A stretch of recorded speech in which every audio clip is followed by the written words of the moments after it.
এরকম একটি দেশ যদি ইসরায়েলের মতন দেশের সাথে হাত মিলায়। বাংলাদেশের দোয়া চাই। দর্শক, একটা দুঃখজনক খবর আছে। ফিলিস্তিনের স্বাধীনতাকামীদের ধ্বংসে পদক্ষেপ নিল আর্জেন্টিনা। এই খবরের মূল বিষয়টা হচ্ছে যে গাজায় গণহত্যার সমর্থনে ইসরায়েলের সঙ্গে হাত মিলিয়েছে আর্জেন্টিনা।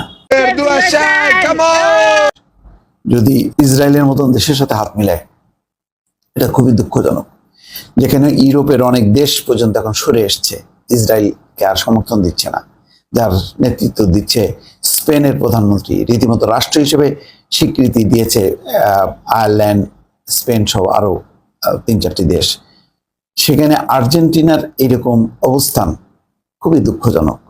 দর্শক, আমার ধারণা যে এখানে আর্জেন্টিনার সমর্থকদের হৃদয়ে, মনে বড় রকমের একটি দাগ কাটবে এই খবরটি যখন আপনারা দেখবেন বা খবরটি যখন আপনারা জানবেন। খবরে বলা হচ্ছে, ফিলিস্তিনের স্বাধীনতাকামী সংগঠন হামাসকে সন্ত্রাসী সংগঠন হিসেবে তালিকাভুক্ত করেছে আর্জেন্টিনা। শুধু তাই নয়, ফিলিস্তিনি গোষ্ঠীর আর্থিক সম্পদ জব্দ করার নির্দেশও দিয়েছেন দেশটির রাষ্ট্রপতি জাভিয়ের মিলেই। যুক্তরাষ্ট্র এবং ইসরায়েলের সঙ্গে বন্ধুত্ব দৃঢ় করা এবং ফিলিস্তিনকে ধ্বংসের সমর্থনে এই ধরনের সিদ্ধান্ত নেওয়া হয়েছে। অথচ অপর দেশ ব্রাজিল কিন্তু ঠিক উল্টো দিকে। ব্রাজিলের যে কোটি কোটি সমর্থক আজ বাংলাদেশে আছে এবং দেশ হিসেবে ব্রাজিল, তারা কিন্তু এই আর্জেন্টিনা যেভাবে ইসরায়েলের পক্ষ নিল এবং তারা আহ্বান জানাচ্ছে বা একেবারে সিদ্ধান্ত নিয়েছে, সেই সিদ্ধান্তের কিন্তু বিপরীত দিকে চলছে ব্রাজিল। শনিবার দ্য টাইমস অফ ইসরায়েলের প্রতিবেদনে এই তথ্য জানানো হয়। এর আগে শুক্রবার আনুষ্ঠানিক ডিক্রি জারি করে ফিলিস্তিনের বিরুদ্ধে ওই পদক্ষেপ নেয় আর্জেন্টিনা।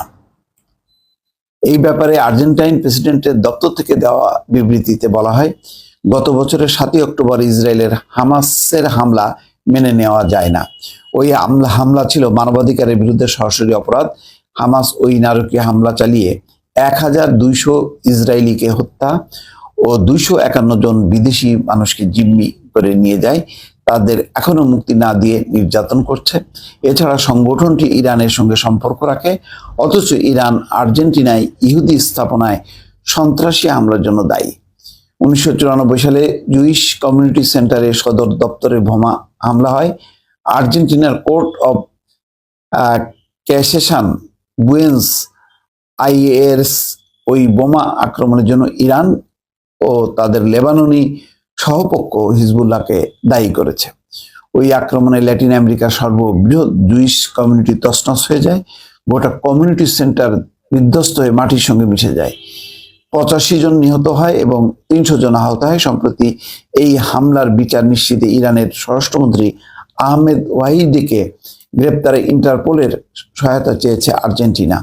1994 সালে একটি বোমা হামলার ঘটনার পরিকল্পনাকারী হিসেবে তাকে অভিযুক্ত করা হচ্ছে। জুইশ কমিউনিটিতে হামলার 30তম বার্ষিকীর ঠিক আগে ফিলিস্তিনের স্বাধীনতাকামীদের বিরুদ্ধে পদক্ষেপ নিল জাভিয়ের, অর্থাৎ আর্জেন্টিনার প্রেসিডেন্ট। তিনি কট্টর মুসলিম বিদ্বেষী এবং যুক্তরাষ্ট্র ইসরায়েলের শুভাকাঙ্ক্ষী। এর আগেও তিনি ফিলিস্তিনের বিরুদ্ধে আক্রমণাত্মক বক্তব্য দিয়েছিলেন।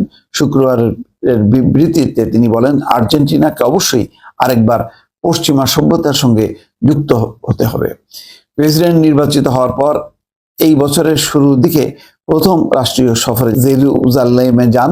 এটি ছিল ইসরায়েলি সরকারের প্রতি তার সমর্থন প্রদর্শন এবং বন্ধুত্ব দৃঢ় করার সফর।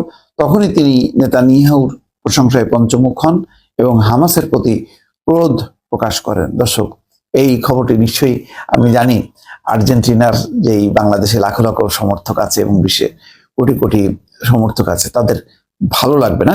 তবে খেলা আর রাষ্ট্রীয় পলিসি এক না, খেলার ধরনটা ভিন্ন। আর আর্জেন্টিনা যেহেতু এর আগেই তার দেশে একটা সন্ত্রাসী কর্মকাণ্ডের জন্য হিজবুল্লাহ এবং ইরানকে দায়ী করেছে, ফলে সেই কারণে হয়তো তারা বহু আগে থেকে একটা ফিলিস্তিনি বিদ্বেষী একটা মনোভাব পোষণ করে, যার বহিঃপ্রকাশ ঘটলো এবার। দর্শক, ভালো থাকবেন। আল্লাহ হাফেজ।